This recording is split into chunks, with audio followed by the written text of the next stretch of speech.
a very quick comment from Mr. Jha. What explains this inordinate delay in strengthening the Indian Air Force? Very good evening, Karthik. Look, aircraft is some fighter aircraft, combat aircraft I'm talking, and that too, the newer generations. There is a gestation period from the time that even if you want to buy from abroad, off-the-shelf aircrafts are never available. After you place the demand, then there's a gestation period, and every component, every system, subsystem, it's a very intricate thing that I know of. I have mentioned to you, I have been involved with the LCA development here in the DRDO. I have, of course, looked at the some life support indigenous systems, subsystems into this, about 11 LRUs that I have looked into it. So there is a very intricate mechanism of a gestation period in developing or manufacturing any aircraft. Even if we wish to go for F-15, F-35, even for that, from the time that you make the case, float the tender, shortlist the aircraft, its performance, do the negotiations on the pricing, have all those parameters, paraphernalia, everything done. That will take that. In the case of Rafale, it had taken from 2007 to 2012. Those 5 years went into its shortlisting, and unfortunately, the people who were in the decision making at that time, they didn't realize the inordinate delay in taking that decision from 2012 to 2014, Okay. saying that we don't have money, and that is where we fell off the shelf. That 2.5 years made all difference. If we could have gone for the Rafale 114, 112 aircraft at that time, of course, LCA had the OEM had a problem because HAL was unable to give that certification thing. There were some system on the airframe, on the metallics.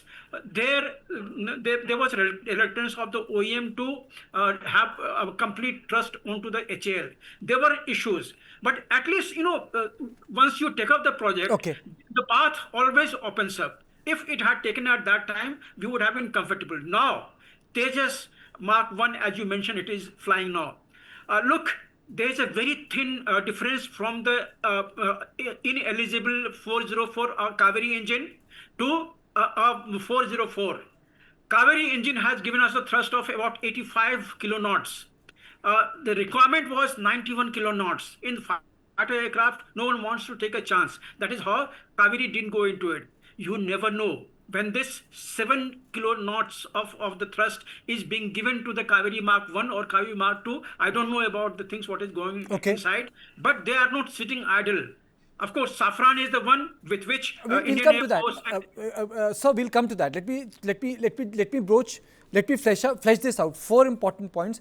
General Asthana, our engines are coming from America. So my question is the level of the policy, sir. So are we really investing in the correct tech if the nature of war in India is changing? Because again, we are going for a single vendor when it is coming to engine. I think there is a flaw as far as policy is concerned, and there is a delay as far as policy is concerned, which has landed us into a situation in which we are today. Firstly, there is no doubt America is certainly not a reliable supplier. Because the kind of delays which they have done in this engine supply has actually derailed or delayed our Tejas program considerably. And second is the case of the self-reliance, because if we keep buying engines from them, certainly there is a problem of self-reliance. But as of now, we have to choose between the all bad options. This happens to be one of the better options out of all the available bad options. That's one part of it. The second part is we are trying for the other engines as well, whether it is Saffron and whether it is improving Kaveri engine as was brought out. But in the meantime, my biggest concern, which I want to explain to all the layman viewers of yours, is we certainly need some state-of-the-art aircraft immediately. Now, when I say immediately, as Wing Commander Jha said, that if you make a decision today, it may take 4 years or 5 years. But then, if you don't make a decision today, you add that much delay further. And as far as AMCA is concerned, I am sorry, so many Air Force officers keep saying the question is you still cannot rely that you will get AMCA in 2035. And in the meantime, let's say hypothetically a war happens between India and Pakistan, when you are only with a superiority of 29 squadrons versus 22 squadrons, then it is all lame excuses to say, no, we will handle with the missiles and we will handle with this and with good expertise, etc., etc. A fifth generation aircraft is a fifth generation aircraft.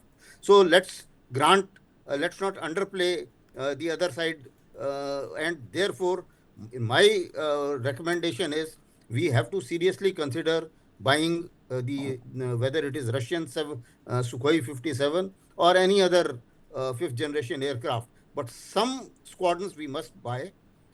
That there should be no delay in all the indigenous programs. I fully support 100% all indigenous programs which are going. But in the meantime, we cannot take a chance. It is too strategically too risky. Back to you. Absolutely, absolutely. Air Marshal Rana, you know, Operation Sindoor tells us three things. One, the nature of warfare has completely changed. Beyond visual range warfare happened. It was an Air Force war. Drones played a very strong role.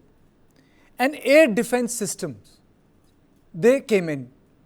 Are we up to that mark, sir, right now? Because we are down to 29 squadron in terms of numbers. So the quantitative part is already there. We are half what we less than half than what we require, because Air Chief has said we need more than 42. So how does one deal with this? Because technologies are rapidly changing around the world. Thanks, Karthik. I think you said it, and like General Asthana also said, and Group Captain also alluded to this. There is no way that we can do with such a less number of squadrons in terms of mere quantity. Forget about the generation. First of all, even the very number of the squadron itself is a real worrying factor. And then comes the capability of your adversaries when they are into almost a generation ahead in terms of the quality. Then it becomes a little worrying factor. But be that so, your specific question that when Op Sindoor threw this, because like we always say, the next war is not going to be like the yesterday's war. This war also was very different than the war that we fought earlier. And the next war is going to be even more different than what we have done right now.